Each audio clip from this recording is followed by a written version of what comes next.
지금부터 저희 자주는 증권회사에 관한 업무와 취업 절차에 대하여 발표하겠습니다. 우선 증권회사란 증권시장과 투자자 사이에서 증권을 매매시키는 업무를 담당하고 있습니다. 증권회사는 증권거래소와 함께 증권시장을 형성하는 중추적 기관으로서 고유 업무와 이와 관련된 부수적인 업무들, 그리고 또 재경원 장관의 별도 인가를 얻어 영위하는 겸업 업무를 수행하고 있습니다. 또 증권거래법에 의거하여서 재정경제부 장관의 허가를 받아 증권업을 주 업무로 하는 주식회사입니다.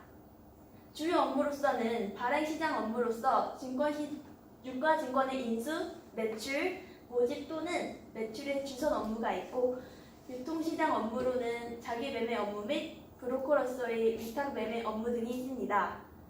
또한 증권업 부수 업무로서의 증권저축 업무, 환매조건부 채권매매 업무 및 고객에 대한 신용공여 업무 등이 있습니다. 그 밖에 회사채 지급 보증 업무, 해외에서의 유가증권 인수 및 매출 업무, 사채 모집의 수탁 업무, DMF 판매 업무 등을 취급하고 있습니다. 1995년부터는 외국 투자가들이 투자를 유치하기 위해서 관련 업무 내에서의 환전 업무도 증권회사에서는 추가로 허용되었습니다. 한국에 있는 증권회사로서는 미래에셋대우, 한국금융지주, 삼성증권, NH투자증권, 메리츠 종금증권, 키움증권, 대신증권, SK증권, 유안타증권, 하나투자증권, 유진투자증권, 교보증권, KTB투자증권 등이 한국의 증권회사가 한국에는 위치하고 있습니다.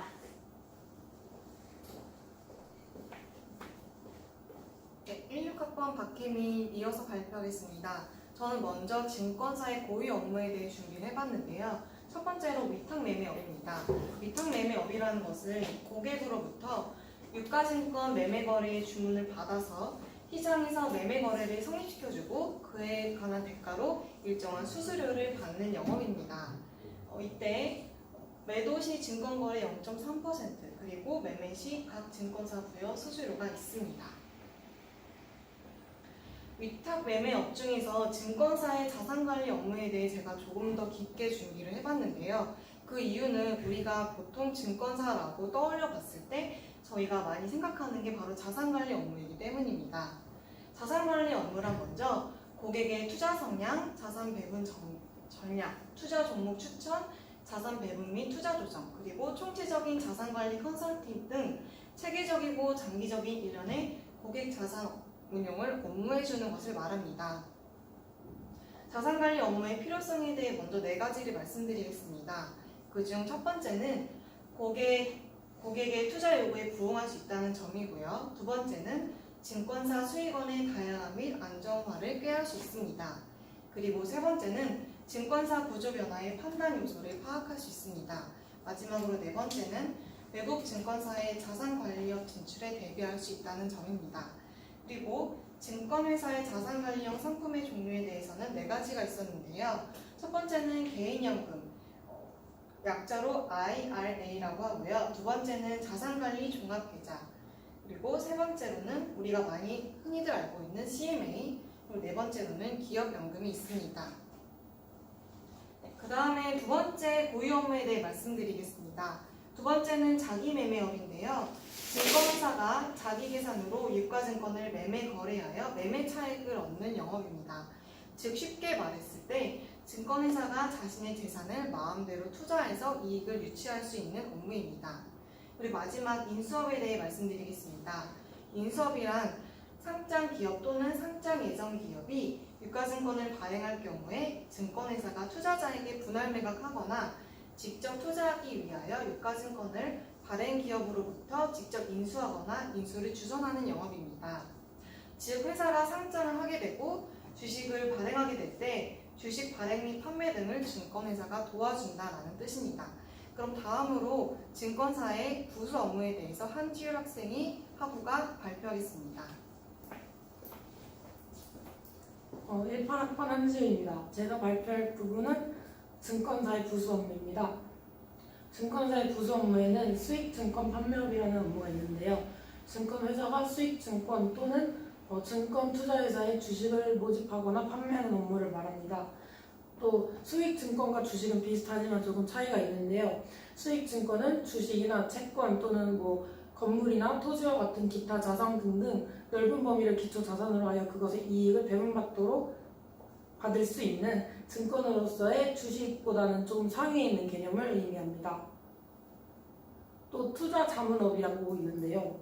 고객의 자산 관리, 즉 투자에 관해 자문을 담당하는 업무인데 투자자가 맡긴 기금을 운용하거나 또는 투자 판단에 관한 자문을 담당하는데 여기서 투자 판단이란 금융 상품에 관한 종목이나 종류 또는 취득이나 매도에 관한 일들을 투자 판단이라고 하고 있습니다.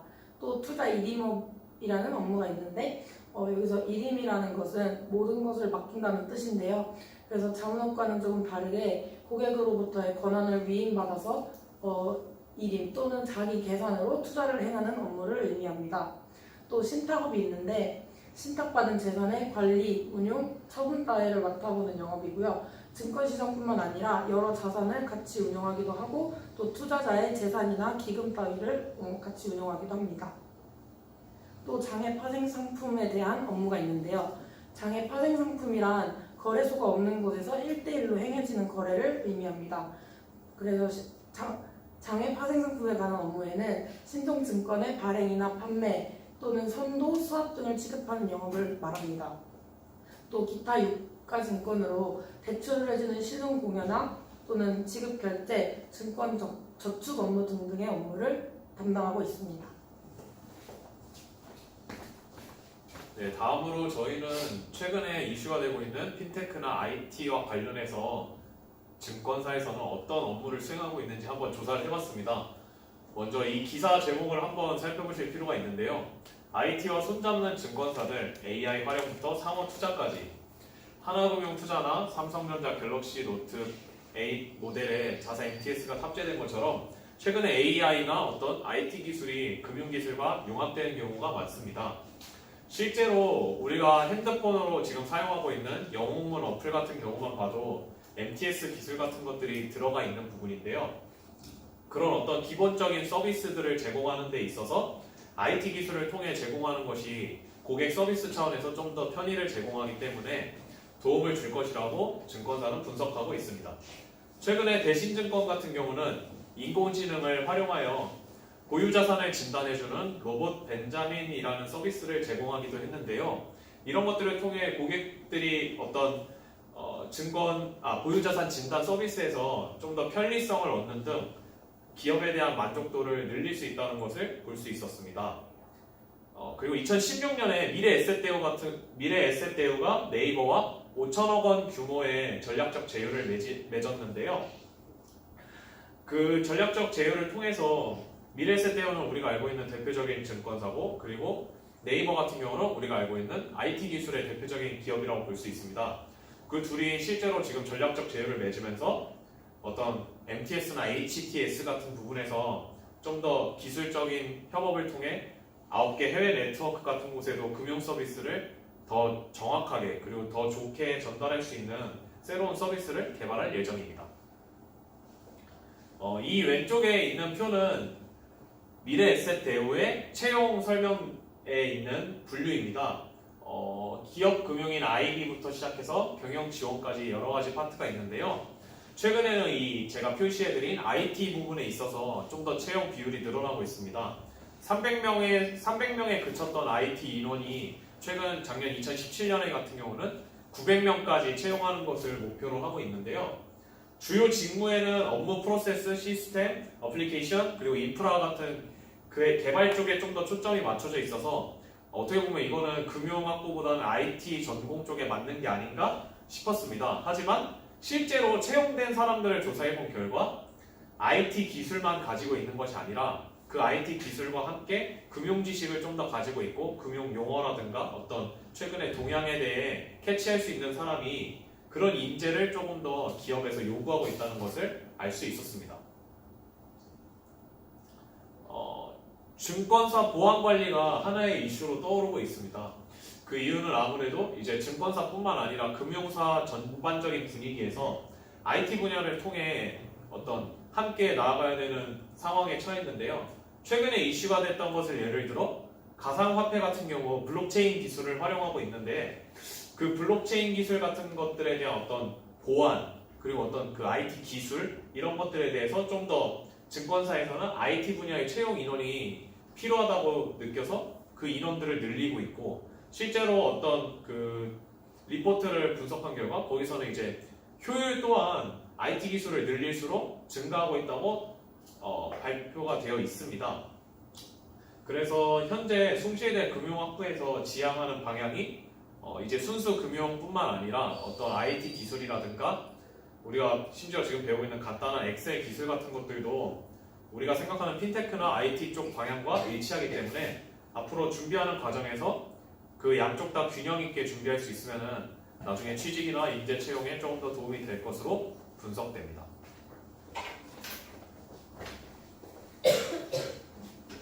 학번 주희진입니다. 다음으로 증권회사 채용 절차에 대해 말씀드릴 건데요.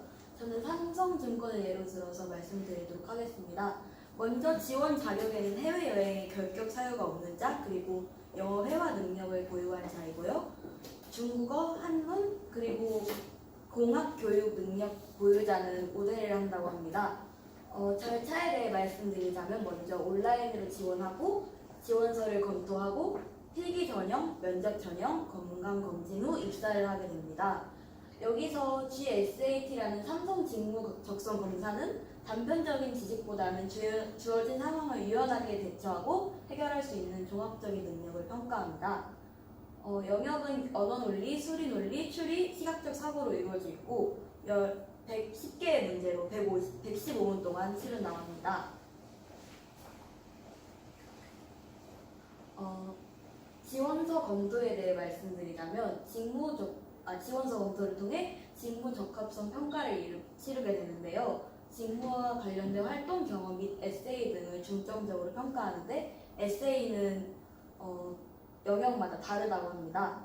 다음으로 면접 전형인데 1단계 임원 면접, 2단계 전문성 면접, 그리고 3단계 창의성 면접으로 이루어져 있는데 다음 슬라이드에서 면접에 대해 더 자세히 말씀드리도록 하겠습니다.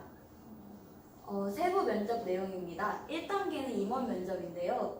개별 30분 동안 임원 끝 3명과 함께 면접을 치르게 되는데 기본 인성 및 지원 동기, 적응성 등을 평가하게 됩니다.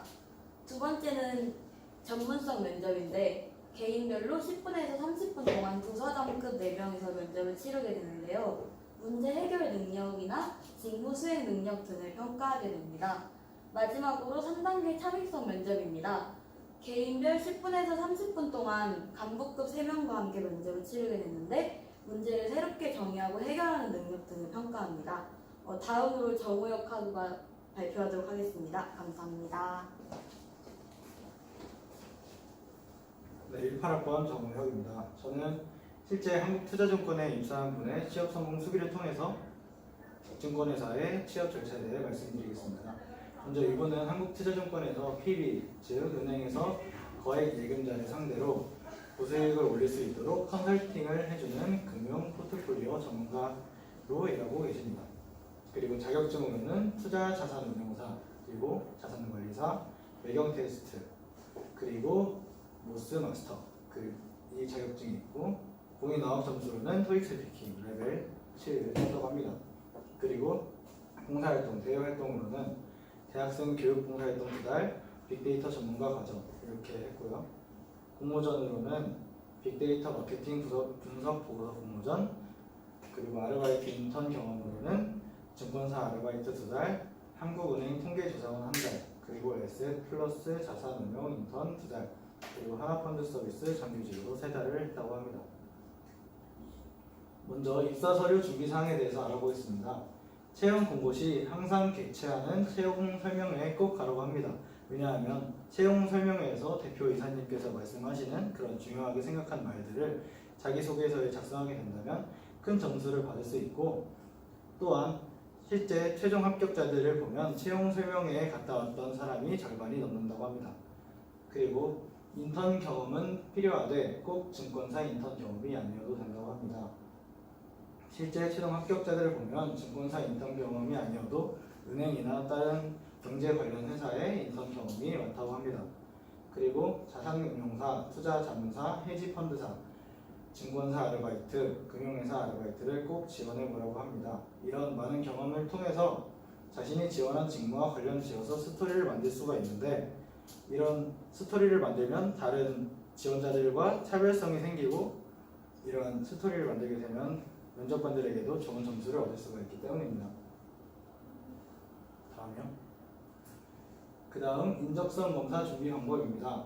지원하고자 하는 증권사 관련 최근 이슈 기사를 읽어두라고 합니다.